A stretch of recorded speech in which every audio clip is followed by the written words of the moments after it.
Selamat datang di channel Cara Biru Raja-Raja, sebuah channel yang membahas sejarah dan silsilah raja-raja di dunia. Pada video kali ini kita akan membahas tentang silsilah Dewa Mesir kuno, garis waktu kerajaan Mesir kuno, dan silsilah keluarga mitologi. Salah satu peradaban kuno tertua yang tercatat di dunia adalah Mesir. Peradaban Mesir kuno terbentang mulai rentang waktu 3200 BCE sampai sekarang. Sebuah peradaban yang berumur 5114 tahun. Dalam kurun waktu yang sangat lama itu, masyarakat Mesir kuno berhasil membentuk peradaban yang sangat maju pada zamannya. Kerajaan Mesir kuno dibentuk oleh 31 dinasti dan terdiri dari 3 zaman utama, dan di antara zaman itu ada waktu pre-intermediate era, intermediate era, late periode era. Timeline Mesir kuno. Sejarah Mesir kuno terbagi menjadi 31 dinasti yang dalam garis waktu ini diwakili dalam nomor-nomor. Jadi ini yang diwakili oleh angka-angka di garis waktu ini adalah dinasti yang saat itu memerintah. Misalnya jika kita ingin tahu kapan dinasti keempat Mesir, jawabannya adalah antara sekitar 2600 BCE dan 2500 BCE. Hal kedua yang perlu Anda ketahui adalah bahwa ada 3 kali sepanjang sejarah Mesir kuno di mana Mesir benar-benar berkembang dan maju. Ini disebut the Old Kingdom atau kerajaan lama, the Middle Kingdom atau kerajaan tengah, dan New Kingdom atau kerajaan baru. Dan mereka ditunjukkan pada bagan dengan warna merah, ungu, dan biru. Di antara dan setelah kerajaan ini ada 3 perantara periode di mana Mesir mengalami era kemunduran. Peta kerajaan Mesir kuno. Hal berikutnya yang ingin kami tunjukkan adalah peta. Hal yang paling penting untuk diperhatikan di sini adalah bahwa sebenarnya ada 2 Mesir, Lower Egypt atau Mesir bawah dan Upper Egypt atau Mesir atas. Pada awalnya mungkin tampak aneh bahwa Mesir bawah ada di atas dan Mesir atas ada di bawah. Tetapi ini karena istilah orang Mesir kuno merujuk pada penempatan mereka di sepanjang Sungai Nil. Sungai Nil mengalir ke utara sehingga Mesir bawah terletak di hilir dan Mesir atas terletak di hulu. Awalnya Mesir bawah dan Mesir atas adalah 2 kerajaan terpisah. Para Fir'aun dari Mesir bawah mengenakan mahkota merah yang terlihat seperti ini. Dan Fir'aun dari Mesir atas mengenakan mahkota putih yang terlihat seperti ini. Ketika kedua kerajaan bersatu, mahkota raja adalah gabungan dari kedua mahkota sebelumnya. Jadi, lain kali Anda melihat gambar ukiran batu dari Mesir, perhatikan penutup kepala. Anda akan melihat banyak mahkota ganda ini ditampilkan di relief batu. Kota utama di Mesir bawah adalah Memphis, terletak di dekat Kairo modern. Sebagian besar piramida besar yang kita kaitkan dengan Mesir kuno terletak di daerah ini. Kota utama di Mesir atas adalah Thebes, dekat Luxor modern. Anda tidak akan menemukan piramida di dekat Luxor. Namun ini adalah area di lembah para raja yang terkenal terletak di mana makam Raja Tut ditemukan. Fir'aun dan pembangunan piramida. Dinasti pertama dimulai sekitar 3100 BCE Semuanya sebelum ini dianggap sebagai periode pradinasti. Dinasti pertama dimulai ketika seorang Fir'aun bernama Narmer atau Menes menyatukan Upper Egypt dan Lower Egypt untuk pertama kalinya. Tetapi selama dua dinasti pertama, Mesir kuno masih dalam masa pertumbuhan. Tidak sampai dinasti ketiga, kerajaan Mesir benar-benar lepas landas dan menjadi kerajaan yang maju. Dinasti ketiga menandai awal dari kerajaan lama yang berlangsung sampai ke akhir dinasti ke-6. Kerajaan lama berpusat di Mesir bawah, dan itu adalah periode di mana piramida terbesar dan yang paling terkenal dibangun. Piramid yang pertama dibangun untuk seorang Fir'aun bernama Djoser dan dirancang oleh seorang arsitek bernama Imhotep. Ini adalah gambar piramid Djoser. Sekitar 50 tahun kemudian, seorang Fir'aun bernama Sneferu yang mendirikan dinasti keempat, dinasti yang paling penting dari kerajaan lama. Sneferu membangun 3 piramida besar, yaitu piramida merah atau Red Pyramid of Sneferu, piramid bengkok atau Bent Pyramid of Sneferu, dan piramida Meidum, juga dikenal sebagai piramida runtuh atau Collapse Pyramid of Sneferu, dan hanya bagian dalam yang dapat dilihat hari ini. Pada silsilah keluarga dinasti keempat, seperti silsilah berikut, dari silsilah ini terlihat bahwa Sneferu adalah ayah dari Khufu, yang merupakan pembangun piramida terbesar dari semua piramida besar di Giza. Khufu diikuti oleh 2 putranya, yang keduanya juga membangun piramida besar, namun hanya piramida Khafre yang ada.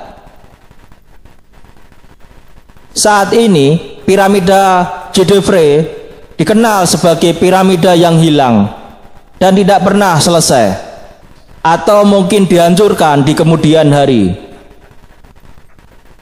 Dinasti berlanjut melalui Khafre dan putranya Menkaura. Menkaura mulai membangun piramidanya sendiri, tetapi sebenarnya diselesaikan oleh putranya Shepseskaf. Jadi piramida besar Khufu masuk di nomor 1 dengan ketinggian asli sekitar 480 kaki, kira-kira setinggi bangunan 50 lantai. Piramida Khafre hanya sedikit lebih pendek, namun menonjol karena itu yang berada tepat di belakang Sphinx. Sphinx adalah patung yang paling menarik pada zaman Mesir kuno, dan banyak teori gila yang menceritakan tentangnya.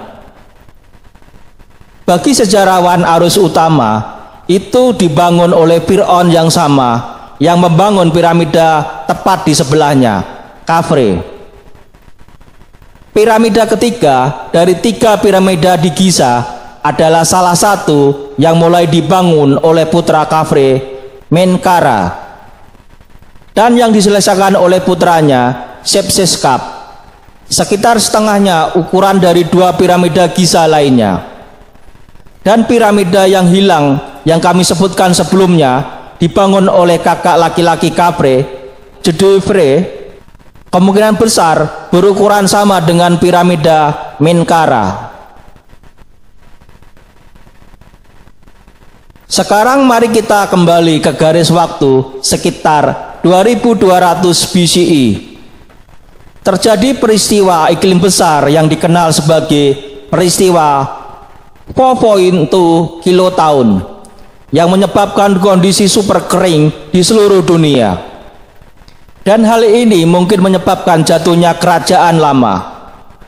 Pada saat ini Mesir mengalami periode peralihan pertama, di mana Mesir bawah dan Mesir atas akhirnya terpecah menjadi 2 kerajaan.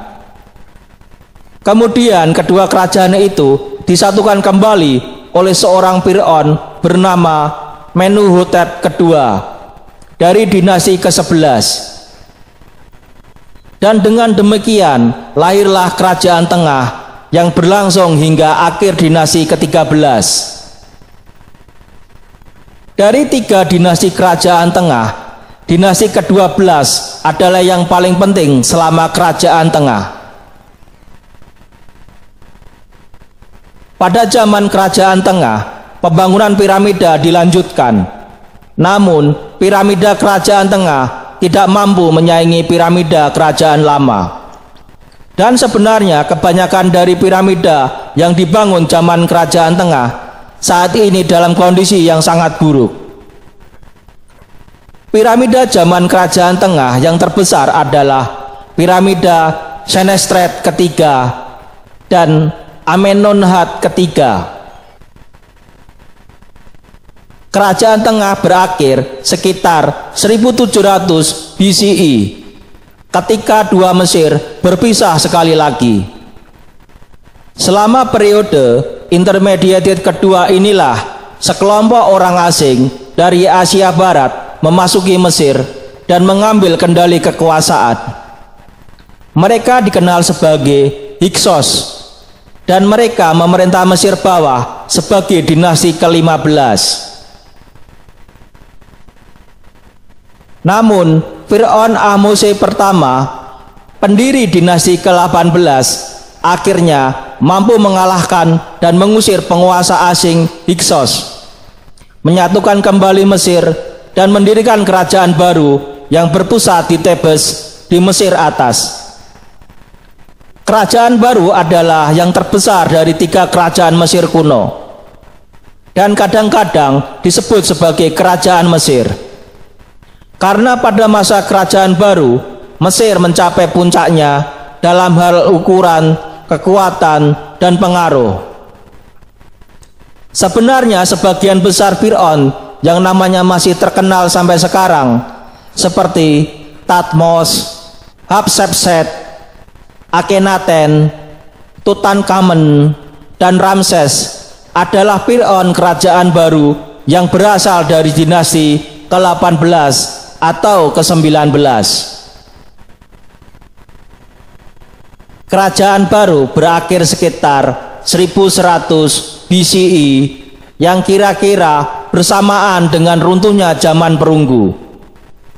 Sebuah peristiwa yang menyebabkan kehancuran kerajaan Mycenaean di Yunani. Pada saat yang bersamaan, Mesir mulai sering diperintah oleh kekuatan asing seperti Fir'aun Libya dari dinasti ke-21 dan Kusete yang disebut Fir'aun Hitam dari dinasti ke-25. Kemudian berperang beberapa kali dengan kerajaan Assyria dan kerajaan Babilonia hanya untuk dikalahkan. Pada akhirnya Mesir dikuasai kerajaan Persia dari dinasti Achaemenid, memerintah Mesir, dan disebut dinasti ke-27 dan 31. Dinasti ke-31 berakhir pada tahun 332 BCE ketika Alexander yang Agung menaklukkan Mesir. Tak lama kemudian Mesir akhirnya dikuasai oleh Ptolemeus yang memerintah sampai masa Kleopatra, dan kemudian Mesir menjadi bagian dari kerajaan Romawi. Jadi perlu diingat bahwa sejarah Mesir kuno sangat panjang, sekitar 3000 tahun. Sering disebutkan bahwa Kleopatra lebih dekat waktunya dengan kita hari ini daripada dia dengan Fir'aun yang membangun piramida besar di Giza.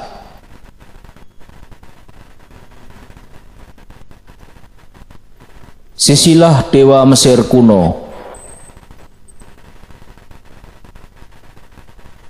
Sejarah Mesir kuno sangat terkait dengan mitologinya. Tetapi sebelum kami mulai, kami perlu membuat poin yang sangat penting. Sejarah kerajaan Mesir kuno berlangsung sekitar 3000 tahun. Dan meskipun kita cenderung menganggapnya sebagai peradaban tunggal, sebenarnya tidak selalu memiliki satu budaya tunggal. Karena ini tidak ada satu cara yang benar untuk menyusun dewa-dewa Mesir kuno ke dalam bagan silsilah keluarga. Yang akan kami tunjukkan hanyalah salah satu dari banyak cara yang dipahami para dewa untuk berhubungan satu sama lainnya. Jadi, misalnya di Memphis, ketiga dewa ini adalah yang terpenting.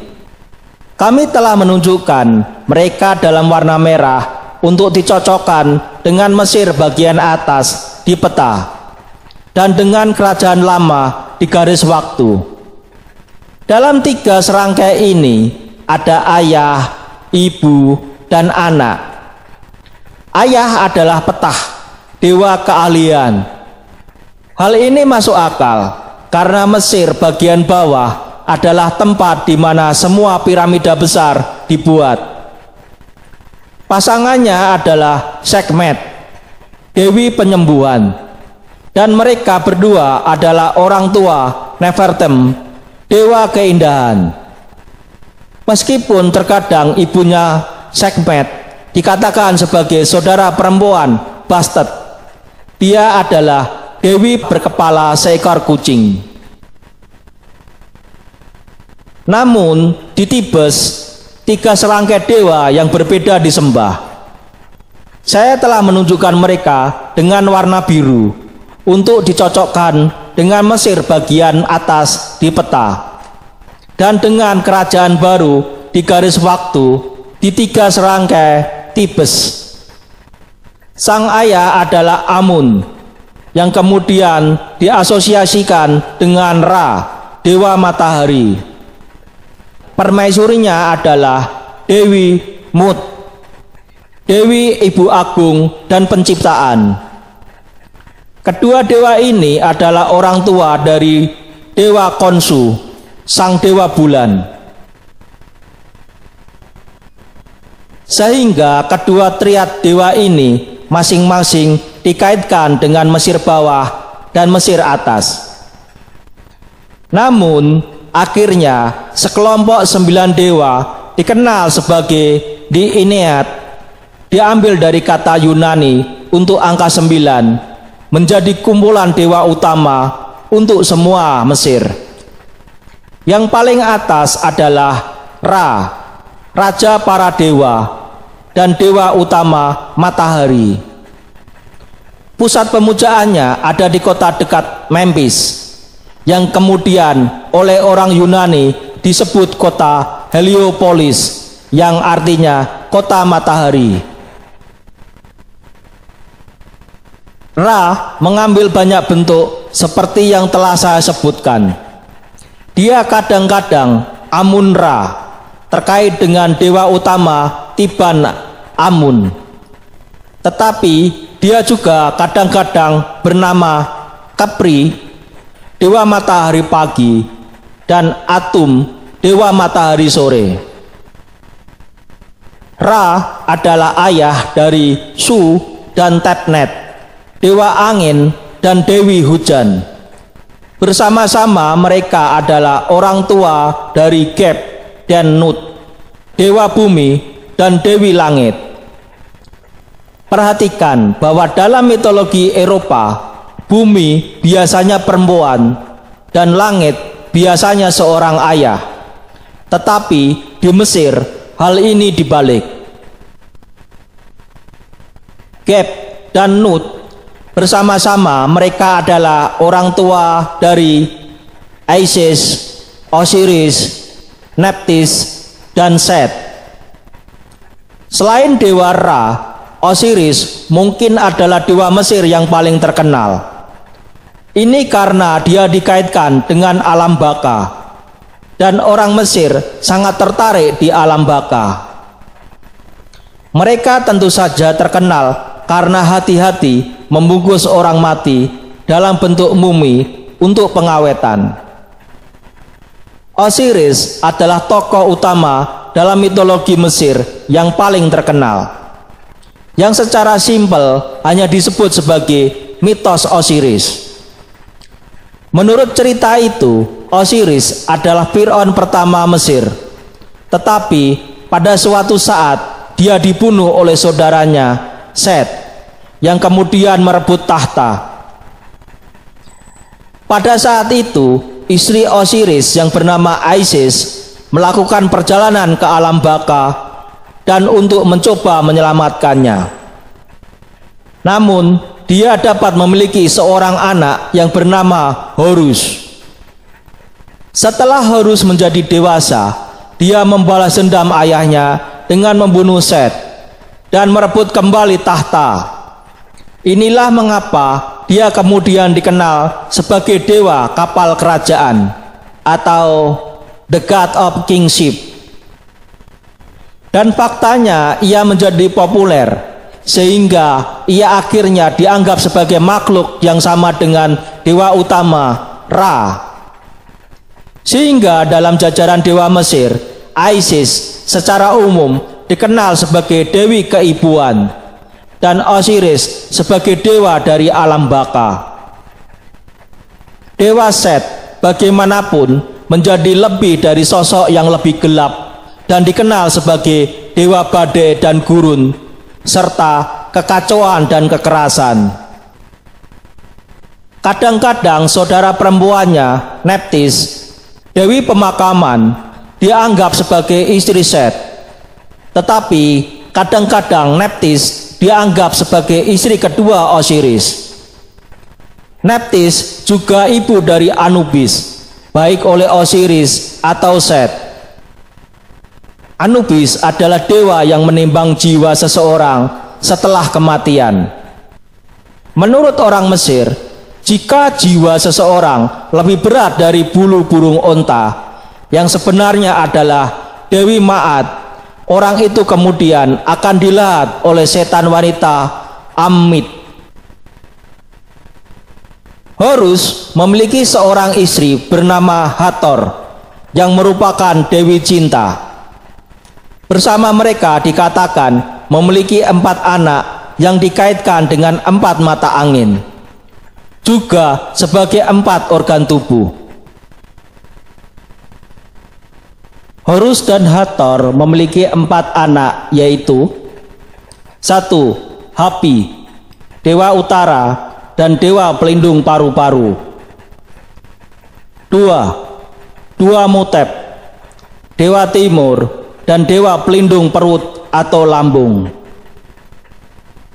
3. Imseti, dewa selatan dan dewa pelindung hati. 4. Kebeh Senuep, dewa barat dan dewa pelindung usus. Ada beberapa hal yang ingin saya tunjukkan tentang bagian-bagian ini, seperti yang terus saya katakan bahwa dewa-dewa ini dipahami dalam banyak cara yang berbeda. Namun, satu cara di mana semua dapat ditempatkan di pohon keluarga tunggal adalah cara yang saya tunjukkan di sini. Sehingga Anda akan melihat bahwa di bagian paling atas adalah dewa primordial yang disebut Nun dan dewi bernama Mehet Weret. Bersama-sama mereka kadang-kadang dikatakan sebagai orang tua dari Ra serta Khnum, dewa sumber sungai Nil, dan Nait, dewa perang dan perburuan. Pasangan dewa Khnum adalah Satet, dewi banjir sungai Nil. Bersama-sama mereka dikatakan sebagai orang tua Anuket, dewi sungai Nil. Ketiga dewa ini, Khnum, Satet, dan Anuket, adalah dewa-dewa Elepantin. Dewi Nait memiliki 5 orang anak, yaitu Tot, dewa pengetahuan, Apep, musuh abadi dewa Ra, Sobek, dewa buaya, Serket, dewi kalajengking, Tutu, dewa pembunuh setan. Demikian video tentang silsilah dewa Mesir kuno, garis waktu Mesir kuno, dan silsilah keluarga mitologi.